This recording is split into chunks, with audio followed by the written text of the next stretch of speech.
Hello, loyal viewers. Like me, you probably never thought this day would come. I see some old friends. I see new friends. I see friends who frankly should put some pants on and venture outside occasionally. Seriously, get some sun. This should have stayed in the drafts. Thank you very much. So I woke up this morning to check what was happening in the pop culture sphere, to say the least. A lot of films have come out recently. We have some upcoming lineups from March, which I was very excited about. And naturally, I was also very excited to be talking about Ginny and Georgia and The Devil Wears Prada as one of my few lineups for this month. And then I saw that Megamind 2 had been released. First of all, I didn't even know that there was a trailer to begin with in the first place. And I just decided to watch the film this morning. Normally, I'm not the type of doom and gloom kind of person, but I will say it's bad. And personally, this should have stayed in the draft or have never been released, because I cannot believe this is called a sequel to the first film. But first of all, if you don't know who I am, hi, my name is Deborah, student, singer, songwriter, and everything else in between. Welcome back to my channel where I talk about my favorite movies, TV shows, and books. And yeah, today we'll be talking about the disappointment that this movie is. So the movie Megamind 2 is actually called Megamind versus the Doom Syndicate, and it follows basically the story of Megamind after the events of the first film. He is now the hero of the city, but practically there's this group of bandits called the Doom Syndicate in which he knew before he turned good and took over the city. And apparently they all went to this sort of villain school, and he had a mentor, and so he overthrew the mentor, and they sort of collided together and planned to put Metropolis in havoc and eventually send it to the moon or something, which is what they call stage 2, but I'll get into that in a second. And so he told these Doom Syndicate members, who also have their own powers and are also evil, to lay low while he goes to take over the city. Little did they know that he didn't actually plan to take over the city with them, but he just wanted to ditch them and take over the city by himself, because as he says, he couldn't handle sharing the spotlight. He tries to fool them into believing that he's still an evil guy and he's still going to take over the city and wreak havoc upon the city. And so he goes through all of these shenanigans within the second film to try and convince them otherwise, but eventually it doesn't work, and they have a final battle, and he realizes that he's okay with being a good guy. That's literally the premise of this film. I'm pretty sure there's more words and there's more things, but honest to God, that is the eclipse of this film. Now you might ask, Deborah, that doesn't sound completely horrible.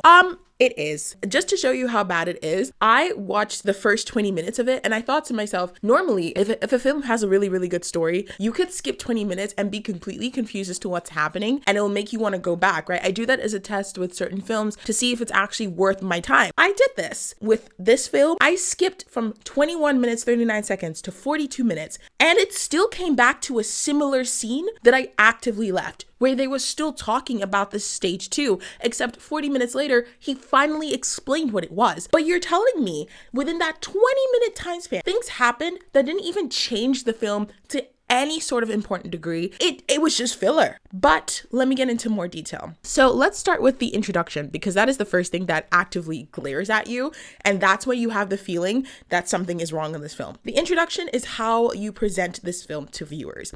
It gives you the ambiance, it gives you the mood that you're settling into, and arguably the introduction of any film is extremely important.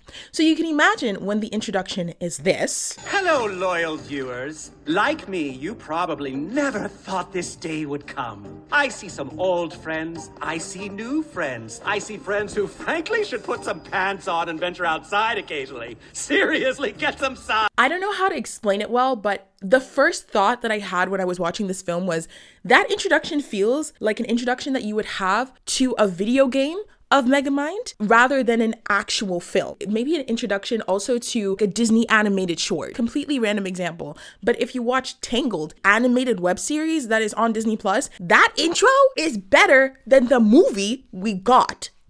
Also, compare this to the intro of The Incredibles 2, which also made us wait for an extremely long time. Now, The Incredibles 2 does have some fair criticism of its own, but I simply loved it. But the first few minutes of the intro was very important. With Megamind, It's just as if these people didn't really care. He's addressing the audience as if we haven't had a 13-year skip in the timeline, which also brings me to my second point, the writing. So the writing here has a glaring mistake, and I'm pretty sure that's why DreamWorks didn't really release it into theaters, because I think they knew this was a flop. The story says that the events of this second film is continuing a few days after the events of the first film, right? So to say that after Megamind saved the city from Titan, that's what we're continuing, which is a choice to begin with. It's a choice, but I feel like that's not a good choice for what Megamind is, but let's stick with that choice, right? But then they also introduced this little girl as a character. I forgot her name, but she has a phone, right? She has a smartphone. How is it possible that if you're sticking to the timeline that 2 days have just passed or just a few weeks have passed, why would a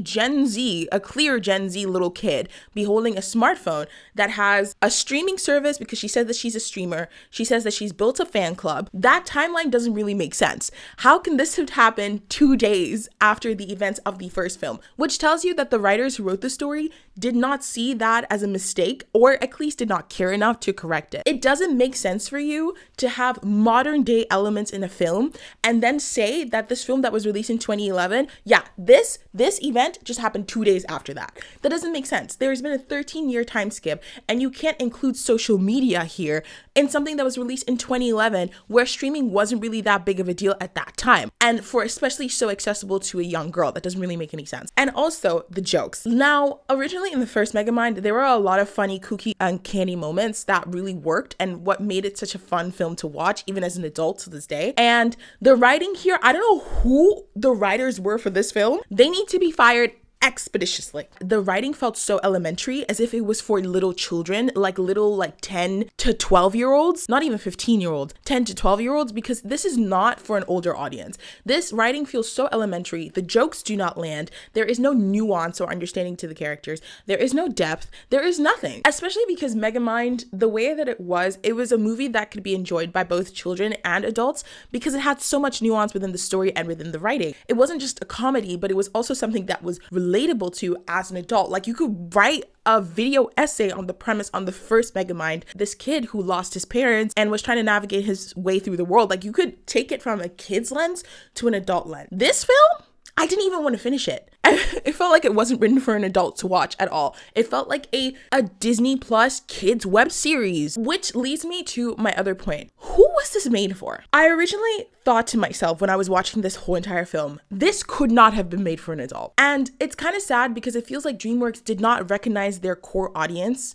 that watched the first ever Megamind, right? Megamind #1 was released to an audience, like when it was released in 2011, I was about 9 years old when I first saw Megamind, but I rewatched it constantly as I grew older. That audience, because that was 13 years ago, that audience has at least grown into being a late teenager, teens, or in your early 20s, or in your 20s. So you would naturally think that a sequel to that kind of film would appeal to that similar audience with more adult themes, right? The Incredibles 2 did it as well. Even though it was still The Incredibles, it was still enjoyable as an adult. The writing in this does not know its audience, because this is not meant for an adult human being. I'm sorry. It's not for me to be harsh, but it is the truth. What I thought they were gonna do, and this was before I saw the trailer this morning because I was actually appalled. What would have worked for a Megamind 2 sequel, quote unquote, because I don't even know if they should claim this as a sequel. If I was personally on everyone's PR team, I would say that this was a joke. This was just a test. This was just for kids, because this is actually a joke. I thought they were going to go with the theme of,